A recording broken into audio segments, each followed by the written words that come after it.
روح کیا ہے؟ جب سے انسان پیدا ہوا ہے وہ روح کے بارے میں جاننا چاہتا ہے۔ موت کے بعد کیا ہوتا ہے؟ اس کا جسم اور روح کیا ایک ہی چیز ہے؟ اس کے بارے میں سوالات کیے جاتے ہیں۔ حضرت امام جعفر صادق علیہ السلام کی محفل میں یعنی درس تدریس میں جہاں وہ کلاس لے رہے تھے، جب ارواح کا ذکر ہوا تو آپ نے ارشاد فرمایا، مومنین کی روحیں تو آپس میں ملتی رہتی ہیں۔ حماد جو آپ کے صحاب میں سے آپ کے شاگردوں میں سے تھا کہتا ہے، میں نے حیران ہو کر پوچھا کہ فرزند رسول، کیا مومنین کی روحیں آپس میں ملتی رہتی ہیں؟ تو امام جعفر صادق علیہ السلام نے فرمایا، ہاں، بلکہ وہ ایک دوسرے کو پہچانتی ہیں اور ایک دوسرے کے حال و احوال بھی پوچھتی ہیں، جہاں تک کہ جب بھی تم انہیں دیکھو گے کہ دنیا میں ملنے والوں کو دیکھتے ہی کہو گے یہ تو فلاں آدمی ہے۔ اسبغ بن نباتہ نے حضرت امیر المومنین علی بن ابی طالب سے سوال پوچھا کہ مومنین کی ارواح کہاں پر قیام کرتی ہیں؟ تو آپ نے ارشاد فرمایا ہے کہ اگر تمہاری آنکھوں سے پردے ہٹا دیے جائیں تو پھر تم مومنین کی ارواح کو دیکھو گے کہ وہ حلقے بنائے ہوئے دائرے کی شکل میں ایک دوسرے سے مل رہی ہیں، اور تمہیں معلوم ہونا چاہیے کہ مشرق و مغرب کی تمام مومنین کو اللہ تعالیٰ وادی اسلام میں جمع فرمائے گا جو کوفہ کی پچھلی طرف پر اے نباتہ، میں تم کو بھی ان کے پاس دیکھ رہا ہوں۔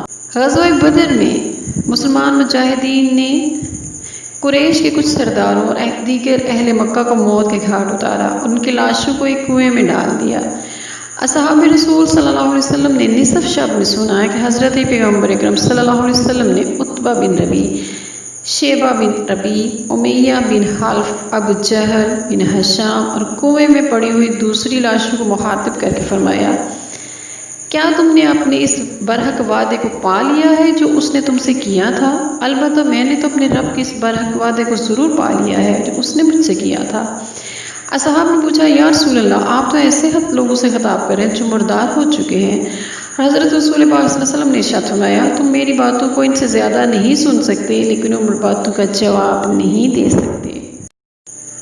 اسبغ بن نباتہ نے حضرت امیر المومنین علی بن ابی طالب سے سوال پوچھا کہ مومنین کی ارواح کہاں پر قیام کرتی ہیں؟ تو آپ نے ارشاد فرمایا ہے کہ اگر تمہاری آنکھوں سے پردے ہٹا دیے جائیں تو پھر تم مومنین کی ارواح کو دیکھو گے کہ وہ حلقے بنائے ہوئے دائرے کی شکل میں ایک دوسرے سے مل رہی ہیں، اور تمہیں معلوم ہونا چاہیے کہ مشرق و مغرب کی تمام مومنین کو اللہ تعالیٰ وادی اسلام میں جمع فرمائے گا جو کوفہ کی پچھلی طرف پر اے نباتہ، میں تم کو بھی ان کے پاس دیکھ رہا ہوں۔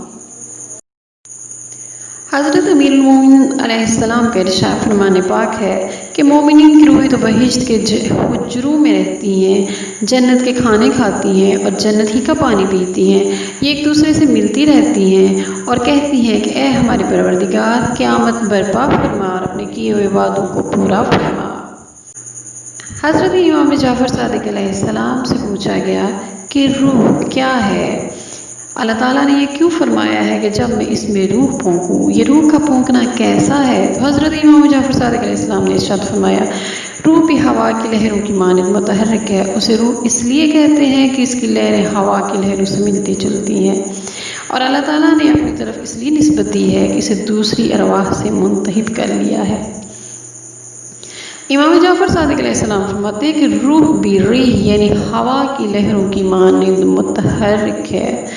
آج سے صدیوں پہلے لوگوں کو غیر مرئی لہروں کو مفہوم سمجھانے کے لیے ہوائی لہروں کی تشبیہ سے بڑھ کر کوئی اور بہتر بات نہیں تھی، لیکن آج سائنسی ترقی اور نور کی پہچان اور برقی ذرائع کی فراوانی کی وجہ سے لوگوں کو لہروں کا تصور لوگوں کے لیے آسان ہو چکا ہے، کیونکہ لوگ جانتے ہیں یہ برقی لہریں ہی ہیں جو ریڈیو، ٹیلی فون اور موبائلز کو دور دراز تک لوگوں کو کانوں میں پہنچاتی ہیں، اور برقی لہریں لوگوں کو صورتوں اور مختلف مناظر کی تصاویر کو ٹیلی ویژن یا موبائل کی اسکرین پر لے آتی ہیں۔